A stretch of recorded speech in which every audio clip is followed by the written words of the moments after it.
Welcome sa Hoboken, New Jersey! Dito ka makakakita ng park, fresh na hangin, at view ng Manhattan na parang wallpaper sa cellphone. Wala kami sa Manhattan, pero piling Manhattan. Isang tawid lang sa ilog, skyline agad ang salubong.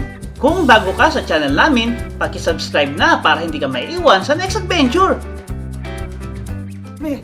Guys, walang bayad din yung ticket namin. Papunta kami New York.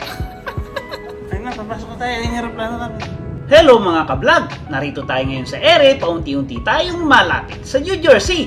Kitang-kita sa bintana ang city lights, mga ilog, at yung skyline na parang painting sa lupa. Papadpad na tayo sa runway. Damang-dama ang excitement habang bumababa tayo sa aeroplano. Parang slow motion ang lahat. Hangin sa labas, tanawin sa paligid, at syempre ang thrill sa paglapag. New Jersey, here we come! Let's start this adventure! Sa US International Airport. At ngayon may papunta na kami dun sa exit. Ito. Uy, tignan mo si Mir, so excited, no? So excited. Dito na kami ngayon. Mamamasyal kami. Magbubuting muna kami. Siguro bukas pupunta kami ng New York Liberty. Muna kami ng CR. New York Liberty Airport. Diba? Ito muna tayo dito.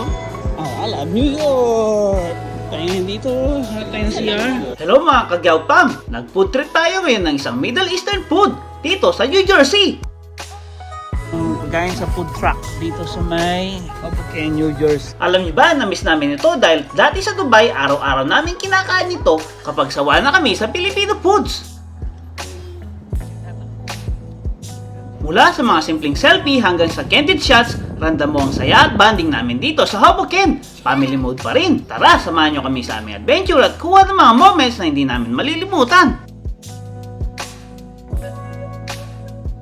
Ito ang Hoboken, New Jersey, isang maliit pero makasaysayang lungsod sa tabi ng Hudson River.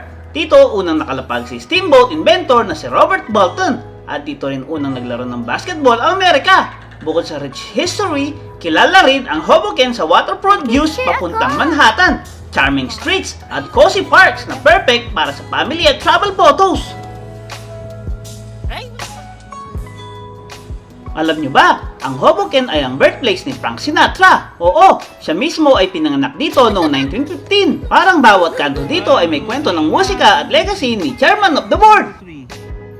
Sila, dito sa may park, tapat lang ng New York, ang Manhattan, ang City Park, kita nyo ba? At ang site na yun, nasan ba yung yung dating World Trade Center? Yun, nandun. Tapos yun. Diba? Bukas dito kami magpa-ferry. Ganda ng lugar, diba? Oh, ganda, diba? Saan sila? Oh. Kung isa kang Pilipino dito sa US, tara na! Subscribe at sabay-sabay nating tuklasin ang buhay dito sa Amerika!